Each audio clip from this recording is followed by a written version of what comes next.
Let me ask you something. What do these 4 games have in common? Escape from Tarkov, Rust, Elden Ring, and Valorant. And I'll give you a second. Well, first off, if you actually know all these games, then you have my respect. Secondly, you're probably clinically insane, because all of these games can be described as bashing your head against a brick wall until it feels good. And I'm serious, these games could not be more different on the surface. One's a hardcore extraction shooter, one's a Souls-like, one is just racist 12-year-olds, and the other is Counter-Strike if it was designed to ruin friendships. But they all have one thing in common. They all seem to have been designed by people who wake up every morning and choose violence. It's like every dev team sat down and said, alright, how do we make the player base want to commit tax fraud just to feel something? It doesn't matter if it's AI designed to make you question your life choices, I can't move! or real players who would sell their soul for an extra point of MMR. No! These games don't want you to just lose. They want you to suffer. But here's the thing, we love it. Let me explain the science behind this. The reason these games are so addictive is the same reason that people keep getting back with their toxic exes. The highs are barely worth the pain. Let's break it down. In Tarkov, you spend 40 minutes looting, playing like a tactical genius, just to get one-tapped from a guy hiding behind a bush with a gun from 1843. But that one raid where you extracted the backpack full of loot after killing everyone in the lobby, it feels like you just robbed a bank and got away with it.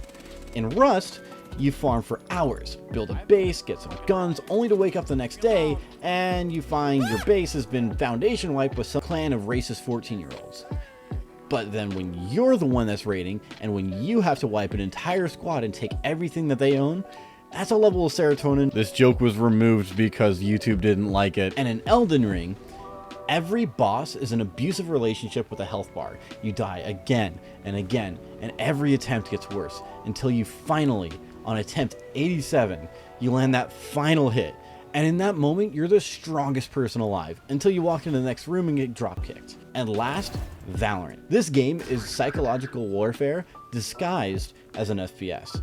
You queue up, ready to have fun, and within 30 seconds, your Reyna Instalock has already typed racial slurs into the team chat. Then you lose 13-3 because that same Reyna only dropped 3 kills in 16 rounds, and then blames you for not trading. And yet, when you get that last ace in overtime, or when you land the sickest flick of your life, it's like the hand of God reached down and blessed you personally. But why do we keep playing?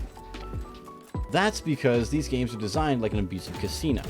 The losses make you want to uninstall, but the wins make you ascend to a higher plane of existence. It's psychological manipulation at its finest. The frustrations make the victories feel 10 times more rewarding, which makes you keep coming back, over and over, until you realize that you spent 600 hours suffering for a single moment of joy.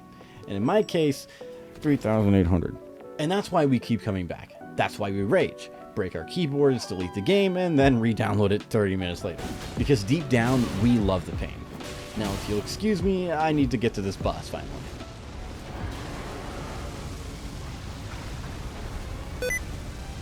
Oh, no,